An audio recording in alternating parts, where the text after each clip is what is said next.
Remember, I told you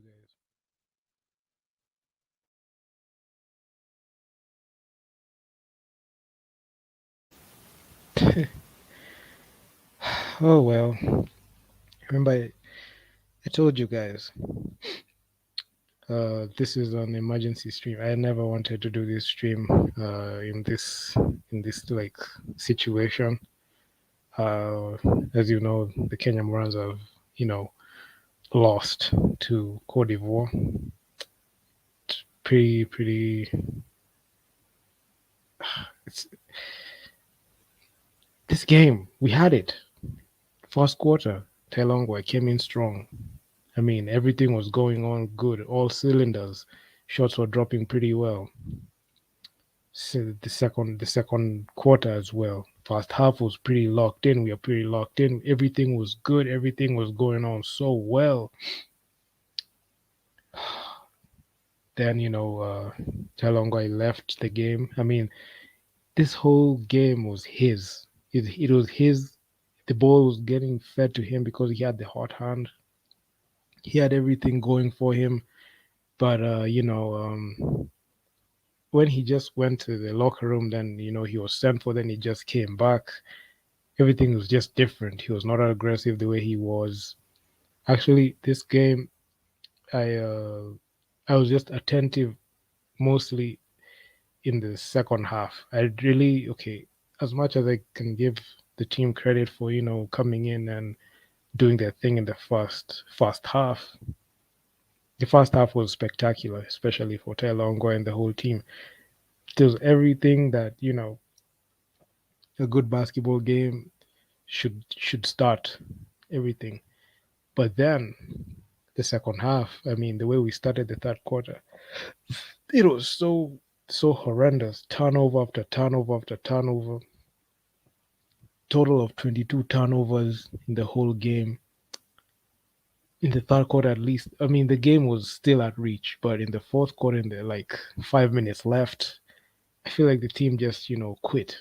I mean, next thing you know, it was like a 9 point lead. Then it ballooned to 18.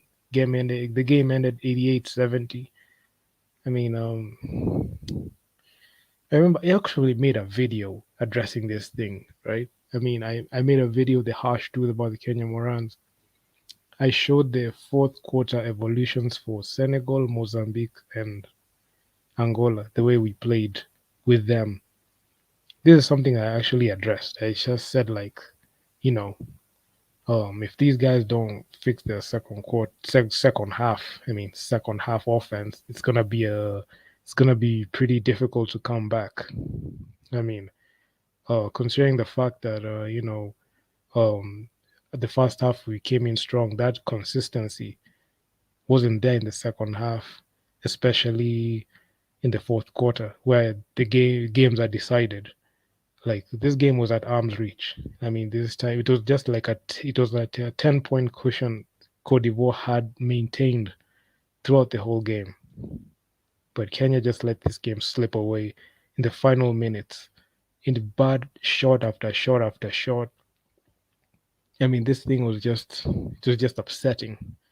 I actually saw this. I was, every single minute of that game, I watched it.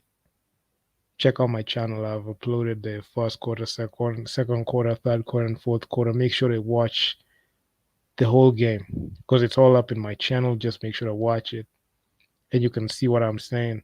Actually, at some point, I was just speaking through the video. I was like, "Yo, I mean, this the second half offense, pretty horrendous. I mean, there's just no other way to sugarcoat it. Cote d'Ivoire, we lost this game. Now the next game we're gonna face Nigeria, another team that doesn't play around. Mind you, I mean this country is historic. If we don't be careful, I mean it's gonna really hurt us moving forward. So this team, man, I mean this team second half offense. Migui Samuel, I told you, I made a video on this. The second half. I mean, let me drop the link. Let me drop the link for you.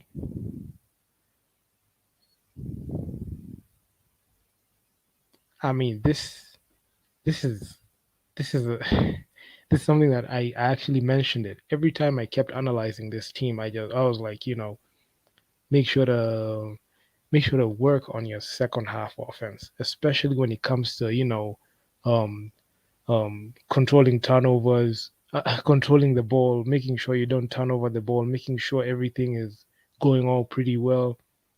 I mean, I actually did a stream called No Excuses.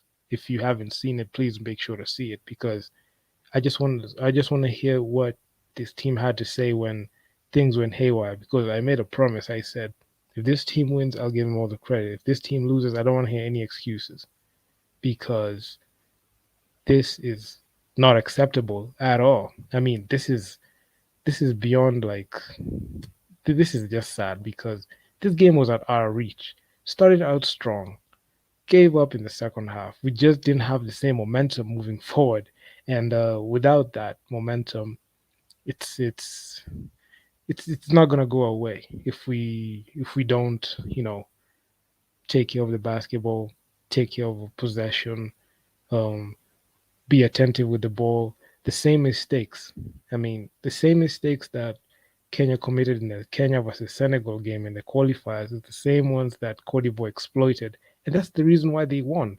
Look at the point differential between this game versus the last game Kenya played with Senegal. It's the same. It's actually the same. I mean, if you come back and look at it, you can see like okay, the Kenya versus Senegal game and ended 50, it ended like 69-51.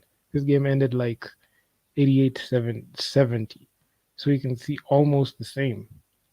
But when you look at the game and you study the game the way I do it, the way I follow the game, you'll see this game was very close. They were tied multiple times, but the game was no longer tied in the second half because Cote d'Ivoire just, flipped the switch and just turned it on. And they exploited the fact that the Kenya Morans were only feeding the ball to Tyler Ongwai. There was another guy, like, that, had four fouls. Toma Mukota did nothing. I mean, guy showed out in the first quarter with a good dunk, then it all went downhill. Fouls, fouling out again.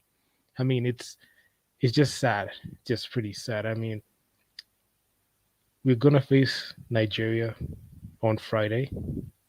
I will be watching that game as well. If you guys don't, change or switch it up, Nigeria is not gonna play around with you. You see, Cote d'Ivoire already figured you out. They were like, you guys, you can come in, you can play, you can hit those shots.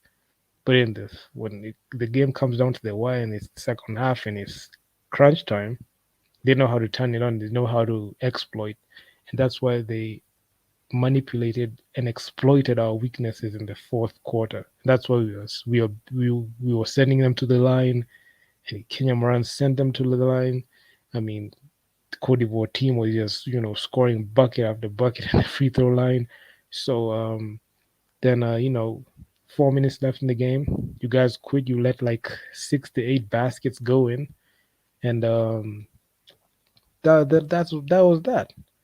I mean, I, I'll just come back with a full analysis of this game as per the usual arrangement. I'll be breaking down the stats.